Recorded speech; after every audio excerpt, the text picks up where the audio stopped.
નીટની પરીક્ષા ફરીથી લેવા તથા ગત પરીક્ષાની તટસ્થ તપાસ કરાવવા માટે સુરત જિલ્લા કલેક્ટરને આવેદનપત્ર આપવામાં આવ્યું હતું.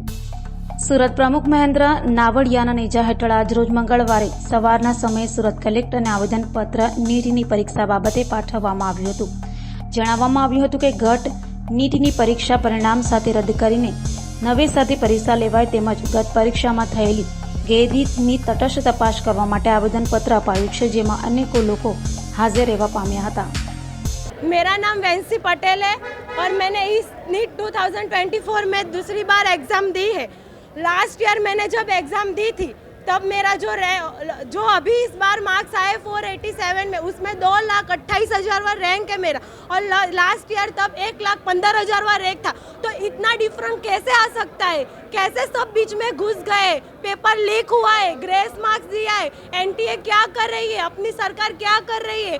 आप जवाब दो, हमें जवाब चाहिए. आपने कैसे ग्रेस मार्क्स दिया, कैसे पेपर लीक हुआ, आपकी सिक्योरिटी क्या कर रही है? वैसे तो आप बहुत अच्छा ऐसे सेंटर पे हमारा सारे धागे निकाल देते हो, ईयरिंग्स निकाल देते हो, कुछ भी नहीं चलाते हो और आपके अगले दिन ही सारे बच्चों को पेपर मिल जा रहा है. लाखों रुपए दे के पेपर दे रहे हो और सब ऐसे ही पेपर लेके एग्जाम दे रहे हो और हमारी तरह मेहनत करके जो बच्चे 600 प्लस मार्क्स जो ला रहे हैं उनको अब गवर्नमेंट सीट नहीं मिलने वाली है. तो आप हमें रीनीट दो और हमें न्याय दो. નીટના ગોટાળા વિશે આમ તો હવે કોઈને કહેવાની જરૂર નથી. ભારતના તમામ નાગરિકો જાણે છે કે નીટનો કેવડો મોટો ગોટાળો થયો છે. વસ્તુ એમ છે કે અત્યાર સુધી ભરતી પરીક્ષાઓમાં પેપર લીક થતા હતા અને ગોટાળાઓ થતા હતા ત્યાં સુધી તો ઠીક હતું, પણ જે પરીક્ષામાં ભારતના 23 લાખ બાળકોનું ભવિષ્ય જોડાયેલું છે સીધી રીતે, અને એ 23 લાખ બાળકોના પરિવારનું ભવિષ્ય જોડાયેલું છે, એવી નીટની પરીક્ષામાં ગોટાળો થયો છે. સરકાર મગનું નામ મરી પાડવા તૈયાર નથી, સરકાર પોતાનો દોષ સ્વીકારવા તૈયાર નથી.